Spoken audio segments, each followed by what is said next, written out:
Dear students, आज हम discuss करने जा रहे हैं middle English literature. Last class में हमने मिडिल इंग्लिश टाइम पीरियड जो है वो डिस्कस किया था। आज हम बात करेंगे मिडिल इंग्लिश लिटरेचर पे। सबसे पहली बात यह है कि जब हम मिडिल इंग्लिश लिटरेचर का बात करते हैं तो सिर्फ हम उन्हीं चीज़ों पे डिस्कशन नहीं करते हैं जो मेन स्ट्रीम में हमें दिखाई गई हैं, देखने को मिलती हैं। जैसा कि अगर एग्जाम्पल के तौर पे हम लें कि हमने अभी तक कोर्टली लव के बारे में डिस्कस किया है, या जो फ्रेंच रोमांस का पूरा एक ट्रेडिशन था वो हमने डिस्कस किया है। लेकिन ये ट्रेडिशन जो है सिर्फ एक एरिस्टोक्रेसी या जो एलीट क्लास है उसका ये एक लिटरेरी ट्रेडिशन रहा है। इसके अलावा और भी ट्रेडिशंस एग्जिस्ट करते हैं जिनके बारे में कम बातचीत होती है। वो सारे फॉर्म्स ऑफ लिटरेचर जो है इस समय में वो हम अपने इस लेक्चर में डिस्कस करने वाले हैं। As we know, many courtly feudal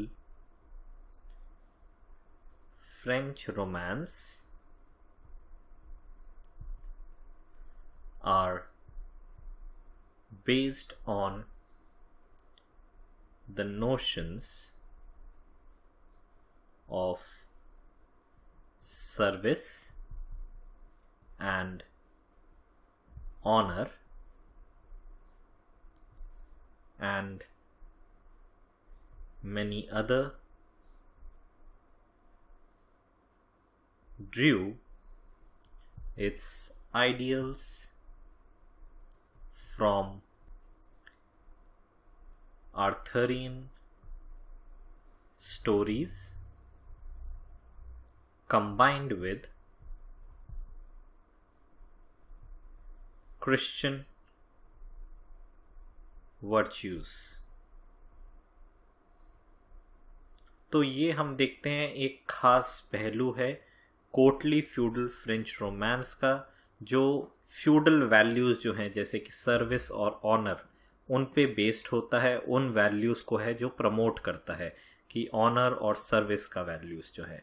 दूसरी तरफ इनमें जो स्टोरीज़ होती हैं वो आर्थरियन, जो एक पूरा एक मिथिक जो जेफरी ऑफ मॉनमाउथ के एक वर्क से आता है, आर्थरियन स्टोरीज जो है गढ़ी गई हैं, और साथ में उनके क्रिश्चियन वर्च्यूज जो हैं वो कंबाइन करके एक कोर्टली फ्रेंच रोमांस का ट्रेडिशन जो है वो शुरू हुआ है, और वही उस चीज़ इन वैल्यूज़ को दर्शाता है।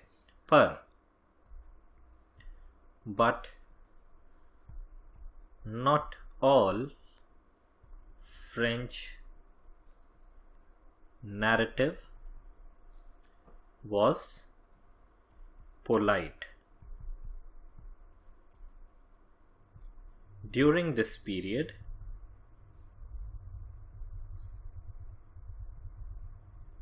there was also a short narrative poem which was realistic, humorous, and rough in nature and its theme. And this form was called fabuleux। तो ये फॉर्म के बारे में हम ज़्यादा नहीं सुनते हैं क्योंकि ये मेन स्ट्रीम या अपर क्लास कल्चरल ट्रेडिशन नहीं है, ये एक पर्टिकुलर क्लास को बिलोंग करता है। fabuleux is associated with the new middle classes who slowly grew in importance with the decay of the feudal system। तो ये एक बहुत इम्पॉर्टेंट फैक्टर है कि जो राइजिंग मिडिल क्लास है यूरोप के अंदर, स्पेशली फ्रांस के अंदर, ये पर्टिकुलर फॉर्म जो है फैबलू उस क्लास से जुड़ा हुआ है। और ये क्लास जो है जैसे जैसे धीरे एक डिके जो है फ्यूडलिज्म का बढ़ता दिख रहा है, और मिडिल क्लास जो है जैसे जैसे राइज कर रहा है, बिजनेस क्लास जो है राइज कर रहा है, तो फैबलू जो है उस समय काफ़ी सिग्निफिकेंट फॉर्म बन के फ्रांस के अंदर स्पेशली उभरता है। अब अगर हम फैबलू से जुड़ी हुई बातें करें तो सबसे पहला पॉइंट है, romance was the mode of entertainment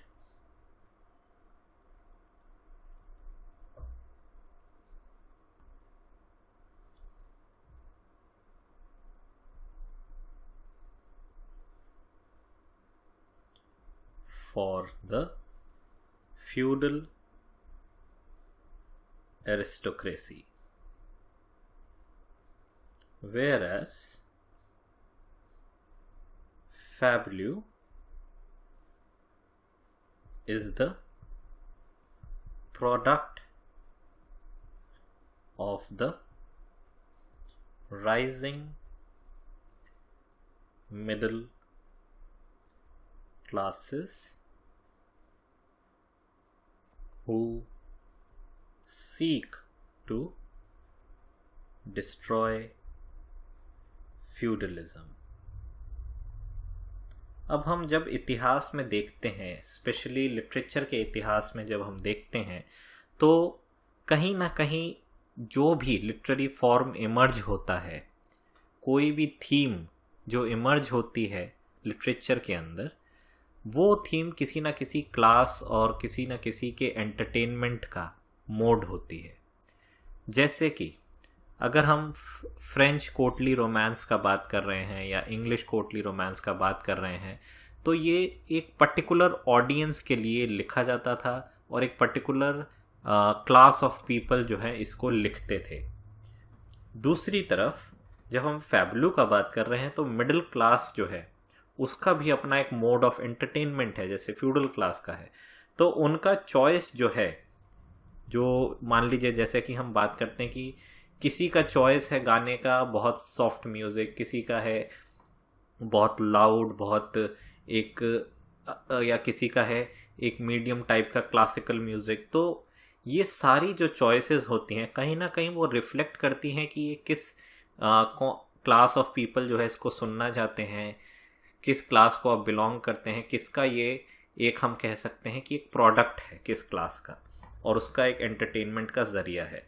तो वैसे ही लिटरेचर में भी अगर हम देखें तो हिस्ट्री ऑफ इंग्लिश लिटरेचर में जितने भी फॉर्म्स आते हैं, लिटरेरी फॉर्म्स जो आते हैं, उसमें कहीं ना कहीं हर फॉर्म जो है कि किसी ना किसी क्लास का इंटरेस्ट सर्व करता है, किसी ना किसी क्लास का एक प्रोडक्ट होता है।